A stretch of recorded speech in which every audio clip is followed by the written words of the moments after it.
Welcome back. Germany preparing for its own contentious election. Chancellor Angela Merkel seeking a fourth term after 11 years in office. But the re-election campaign could prove to be tough as Merkel faces opposition. KT Zu Guttenberg is with us today. He is the former German Minister of Economics and Defense under Ms. Merkel. KT, what do you think about this? It was expected that she'll run again. Yeah. And she waited and waited and waited and waited, and Germany was actually, well, what's it all about?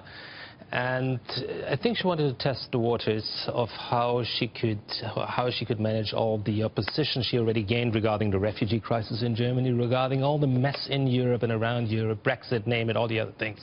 So now we have a candidate, which is now, we have heard about in one of your features before about the most beloved brand. Yeah. She is not the most beloved brand in Germany. She's probably the most accepted brand. Yeah. And that plays into her hands, but she has a tough year ahead of her. But one of the reasons that she's had a tough year is because she's welcomed 1 million refugees into Germany. She's welcomed 1 million, but the stream actually somehow stopped at around April, May this year. So she managed it somehow, but the people are still suspicious. Is that enough? Will it be enough? And then we have a populist rise as well in Germany. So that's something new for a couple of years now, and she has to be cautious, extremely cautious. What happens with the refugee crisis? There's so many dimensions to it. What is her policy? How can she make a little bit of progress?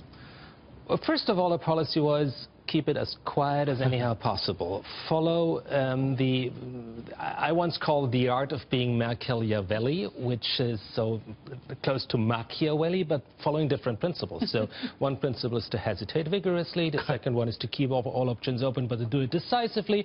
Third, to build a wall of complexity, and behind the wall of complexity you could make your 170, 180 degree turns without anyone noticing it. So regarding the refugee crisis, she did that as well. She followed even her critics at one point, but she didn't give them the impression that she did.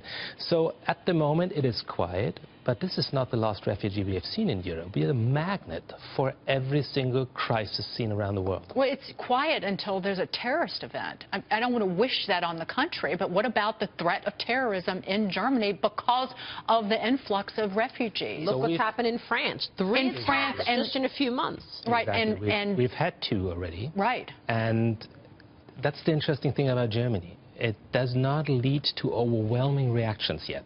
So it might be somehow rooted also to the history in Germany, not to react in 2 extreme ways, but it could always happen in a worse scheme. And that's the big question mark for her re-election next year, because that would boost the populists immediately.